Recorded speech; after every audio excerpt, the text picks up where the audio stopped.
Hello. Oh, it's always jarring hearing yourself on a microphone.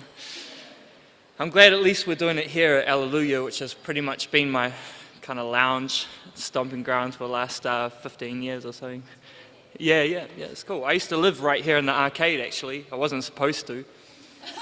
Used to live upstairs and had a little room I paid $70 a week for. Can't do that in Auckland City anymore. And so Peter's been an amazing character in my life for a long time, looking after all of us K-Road riffraff, so it's kind of good. It's good to be here.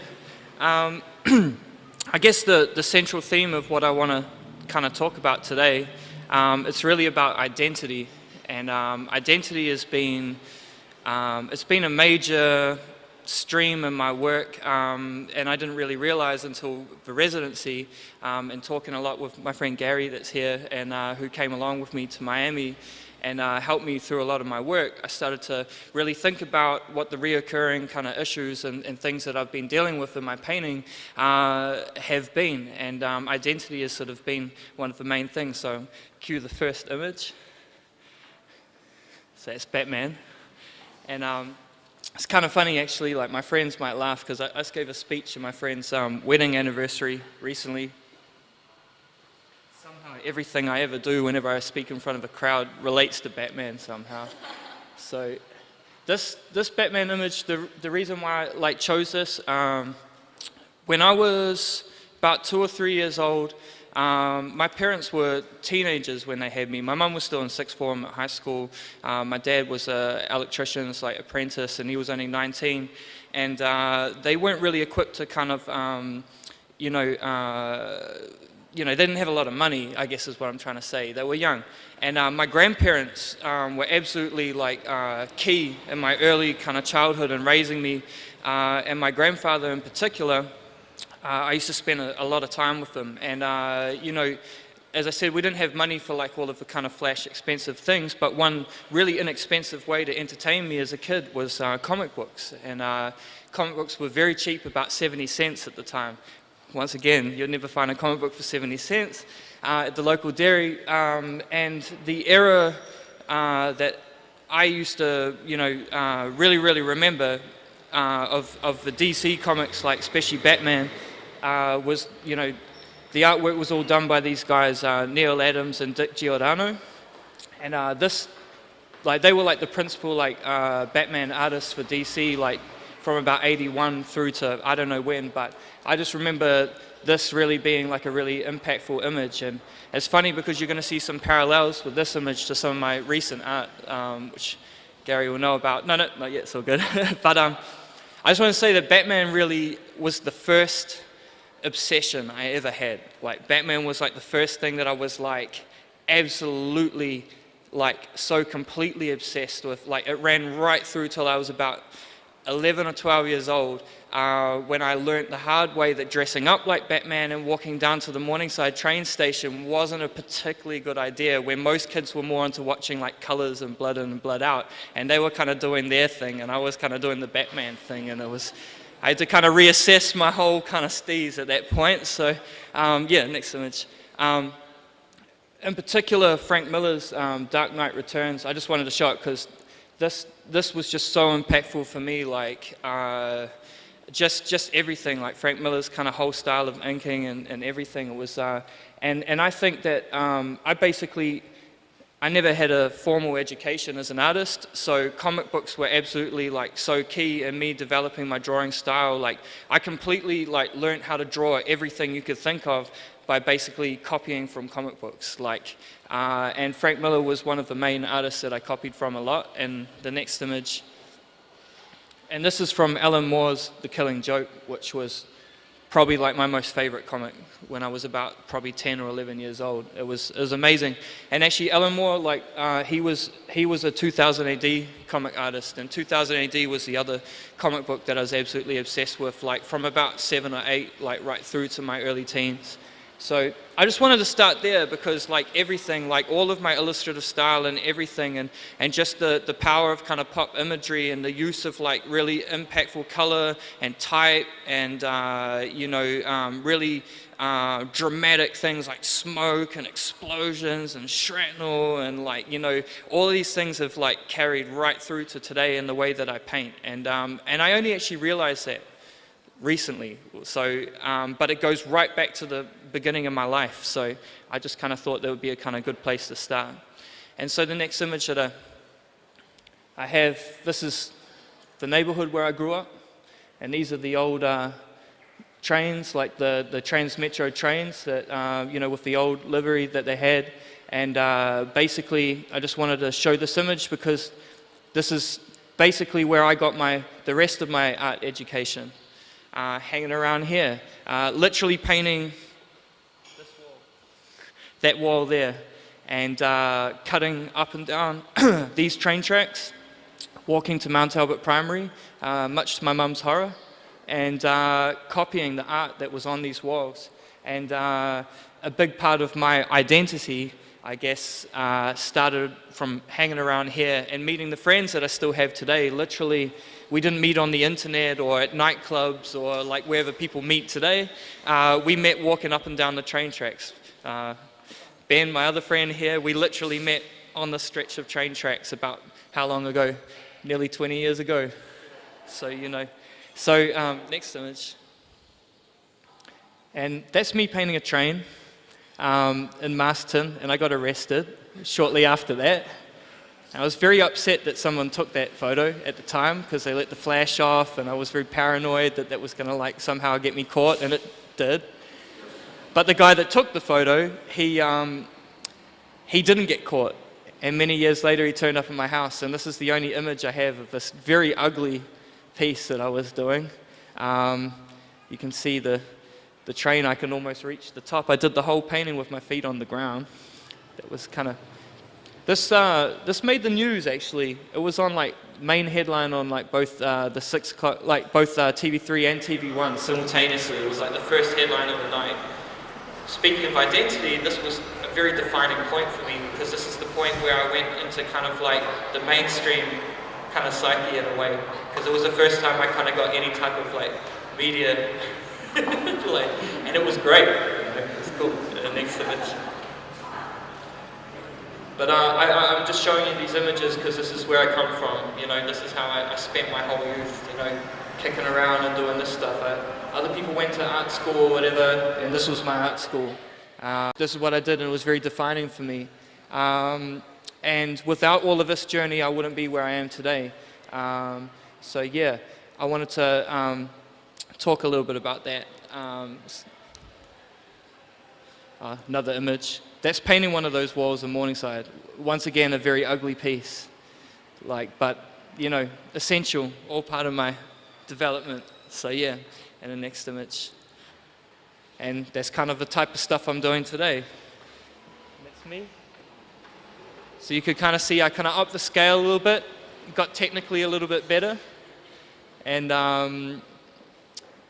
yeah, I really found my identity and all of my self kind of gratification and feeling of like value and worth through painting graffiti, and it enabled me to travel, and it's given me an incredible perspective on the world, a very unique perspective, but it's also really highlighted a lot of things about identity, a lot of things about living here, a lot of things about isolation in particular, which has been a reoccurring theme in a lot of my paintings, because I've always felt that it's kind of the gift and the curse living in New Zealand and being so far removed from the epicenter of everything that I'm interested in and everything that I'm trying to achieve and everything. And especially now that I'm really, I would feel in a transitional stage as a painter, because I'm actually making a concerted effort to really transition into doing fine art. And it's a very interesting thing, because 20 years of doing all this stuff and 20 years of working out what you're about doesn't necessarily equate to a successful art career.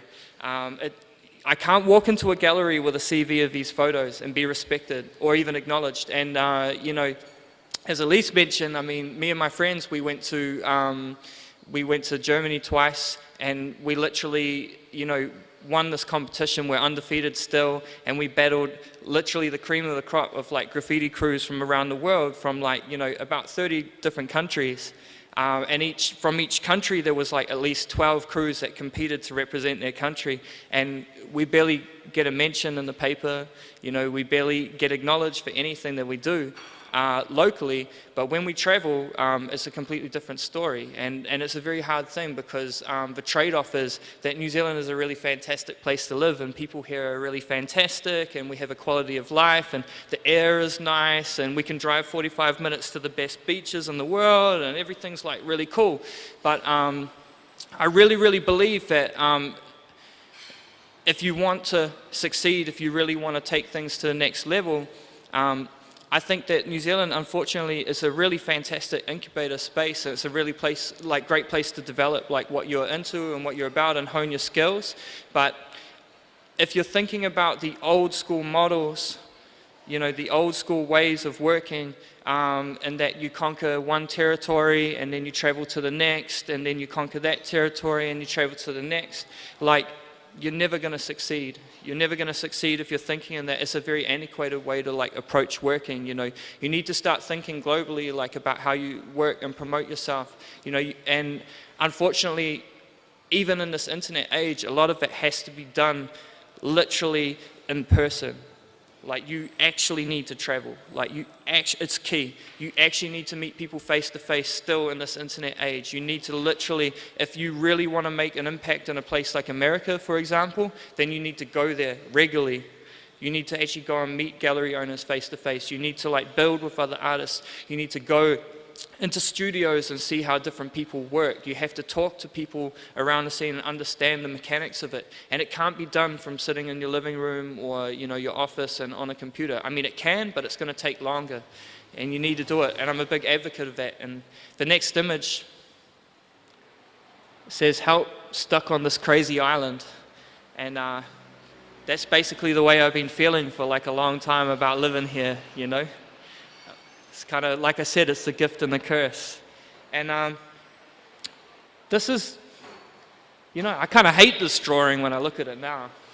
But I think that you can see a lot of like my inking style came from comic books. It's very graphic. It's type-based, so it's still tied in with like, you know, what I do as a graffiti artist. It's still very kind of relevant to the world that we live in today, where we're bombarded with type and messages and everything, like everywhere we go. And it's kind of funny, because I did this drawing like I guess about 5 years ago, when I was spending a lot of time really kind of starting to develop my style as an artist, and I was very happy with it at the time. It's funny because I've gone through this whole kind of cycle, especially the last 2 years, that I've been actively working on canvas and battling with trying to find my personal painting style. And it's funny because I've come all the way back to this after 5 years, and this is absolutely pivotal. This is like one of the most important drawings like I ever did, because it was the first like point where I started to really discuss how I was sincerely feeling as a person, as a creative here. I started to discuss like this feeling of like identity and the struggle and everything that I'm kind of striving for. It gives me a unique New Zealand kind of like, it positions me here, which I think is really important, as far as like, if you want to be acknowledged overseas, you really need to embrace your points of difference. And things like cultural identity and geographical kind of like things, like where you live, are like a really, really like an interesting talking point once you start bringing work abroad. And the next one. And this was also, for me, a very, very important painting that I did, as far as at the time. Like, this got so much attention in the graffiti world. Like, I called this painting Vapor Trails. And what I was trying to like achieve essentially was like doing a very classic New York graffiti letter style, something that still had all of the sort of kind of typical classic graffiti type stylings, like the things that like real writers appreciate or whatever, and but trying to push it, trying to explore something different technique-wise, and something that once again like references that old comic book style of shading and very graphic kind of treatment that you know, I've grown up liking and appreciating. And so yeah, the painting, I called it Vapor Trails, and it's literally just one of the quickest pieces I ever painted. So it really blew me away how many people responded like so hard out to it. But literally, I just put down black, and then I just deteriorated away these areas, and then I came through, and I started cutting things away with the white, and it's got this kind of weird kind of atmospheric kind of purple hues and everything in there, and this kind of smoke and everything. And it's funny because I did this painting in 2007, and I did that other illustration in like late 2006 or early 2007, and they've become a reference point for all of my recent paintings. And it's so funny because, you know, I talk about how I can go into a gallery and I can show them literally over 2,000 graffiti paintings, and every single image has power in some sense because it's stuff done in the real world.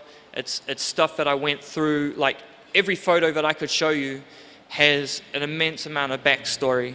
You know, whether I spent, you know, 3 hours lying in a bush in the rain watching some guy, you know, fixing the wheel gauge on a train or something ridiculous like that before I go paint, or, you know, whether I fell off something and injured myself like in the process, or whether I got chased through 3 neighborhoods down the train tracks, you know, and had to hide from police dogs, or whether somebody went over something that I did and then I went back over them, and then like there was confrontation and there was a fight, or there was all these things, shit that other artists basically don't have to put up with, you know, and none of that equates to anything in the like art world. Like it doesn't equate to jack shit, and which is hard, you know, and you go through so much self-doubt trying to discover what is my fine art style, how do I transition, what do I do, and how do I find my original thing. And it's so funny because like as much as you try and contrive and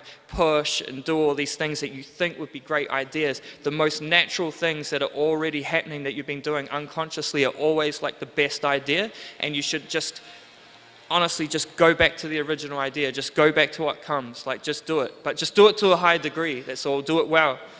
And it's just so funny, man, like, because I've done so many horrible canvas paintings, like it's crazy, like, and I just like, I almost try to convince myself that I like them and that they're good, and I almost try to argue the merit of them with people and like convince them, yeah, I'm doing really great paintings right now, but it has taken me so long to do a canvas that I like, so long.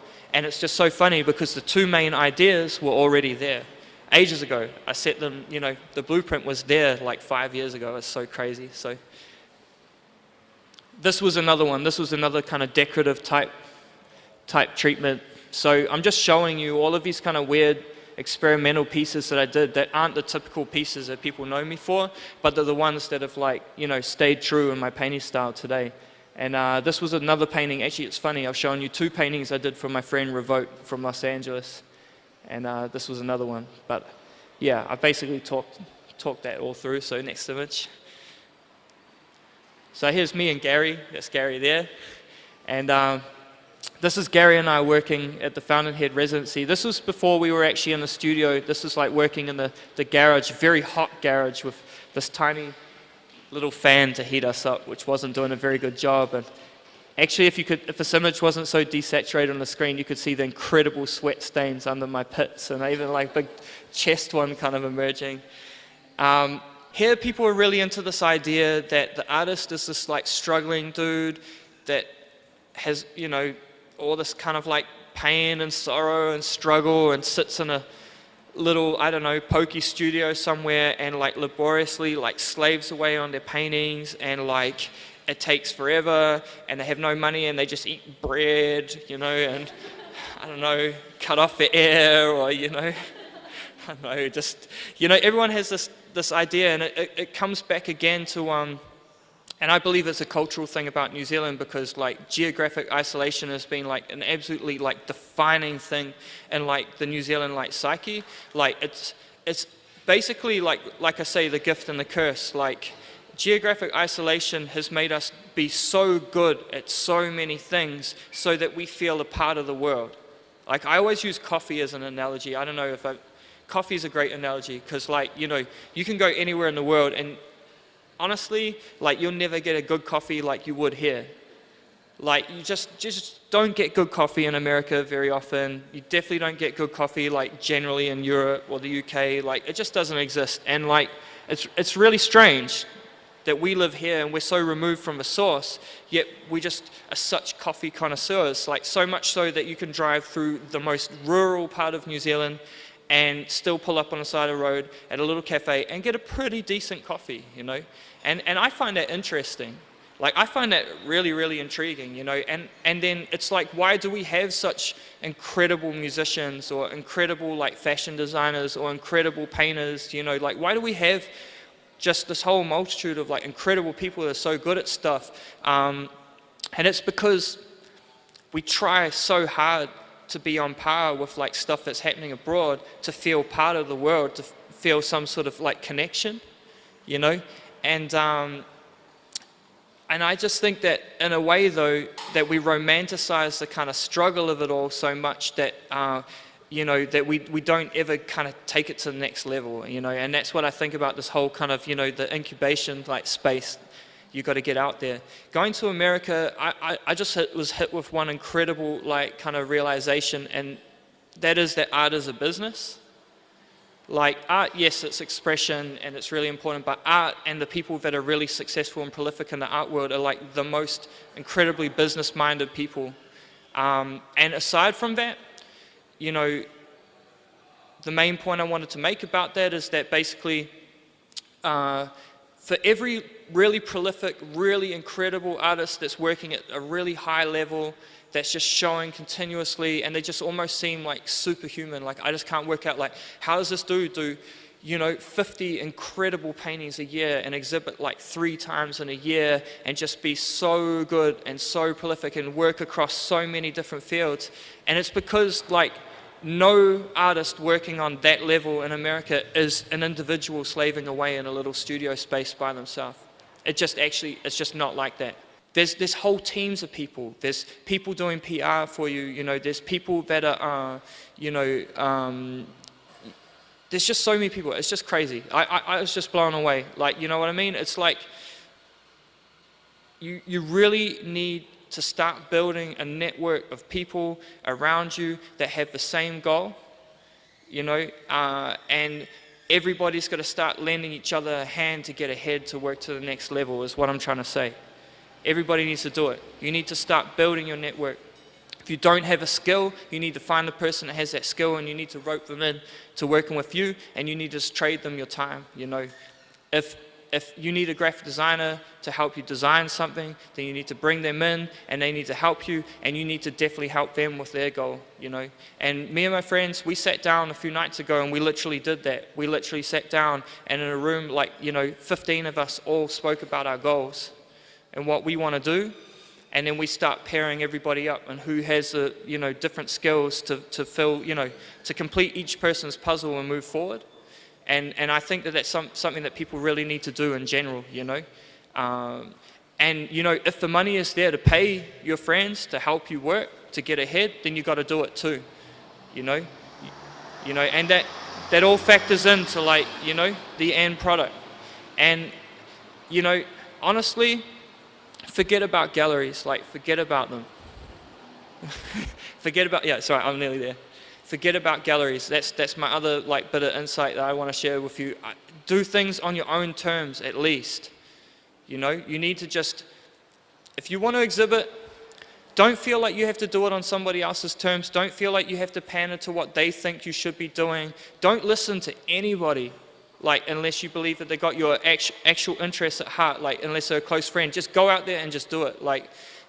But I would say honestly, like if you don't think that's how the art world works, if you don't think that it's a business and you don't think that it's absolutely like got all of these different moving parts and people all moving towards like one common goal and working together, and that sometimes you can't do every aspect of being an artist yourself, you know, you might not get that far, you might not be that successful. So to kind of like sum up, I guess what I'm saying is that I think you need to develop your ideas, get a good sense of who you are, be honest, embrace your key points of, you know, difference in this world, and just go with it, and don't worry about fitting anybody else's model.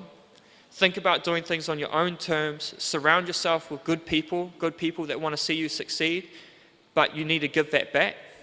You also need to help those people succeed, so you can all come up together. And I would definitely stress to you to start thinking outside of success in New Zealand terms. Think globally and travel, and that's pretty much like, I think, how I want to wrap up. So I got a little bit of video I just want to show you. I'm going to show you one little bit of video. It's not edited or anything. It's, this is me working in Miami. I don't know if you can see the whole image, but this is a self-portrait, and it's like my face, and then that's inside my head, and it's so funny because it completely goes back to that Batman image that I started with, which is really funny. And that's the type of aesthetic that I grew up really liking. And I just want to show you, just, it doesn't really relate completely, but just want you to, it's me starting to outline it and paint in there. Earlier this year I had this kind of weird stroke-like incident where I fell over in the middle of town and went to hospital, and this is kind of my painting about that. But you can see all the graphic kind of cloud-like stuff. It's like my brain melting and deteriorating from all the solvents over the years. But you can kind of see where I'm kind of going with my new paintings. And they're big, they're like 3 meters tall. And I'm exhibiting these on December the 6th. I'll put some stuff out there soon about it.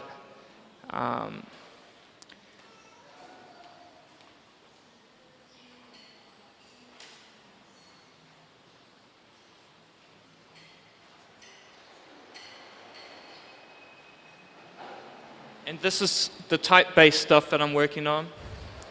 And this painting is called The Gift and the Curse. So all of the type-based stuff that I'm doing at the moment really talks about these things that I've just spoken to you about this morning. And I put the paint on very heavy.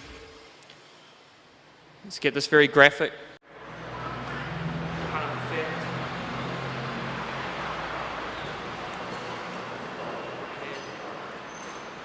Come through and I outline everything up, which doesn't look as exciting as me doing the messy brush stuff, but I basically outline it. It's all done in really graphic kind of style, and it goes right back to all that kind of comic book stuff that I grew up liking. I'm very proud of these paintings. I really want you guys all to come and see them when I exhibit them. I do, but it's not a gallery, so I'll put the flyer out there and maybe you guys can help me promote it. And the end of my trip, I painted this giant wall in Los Angeles before I left America. This is on 4th Street, just by the 4th Street Bridge, heading to East LA, just off from Skid Row. And you can kind of see the scale of it. So that's obviously me up on the scissor lift there. And this piece says Lost Island, which is here, Lost Angels, which is LA. So this is kind of the new direction I'm going in. I feel really happy. This is all brush. I only use 3 spray cans, like, just to do the black, that's it. And everything else is all painted with, like, really, really, like, heavy, like, you know, bucket paint all melting off the wall. It's a lot of fun to do. It's really messy, though. So, yeah. So that's kind of like how I wanted to finish this morning. So, yeah.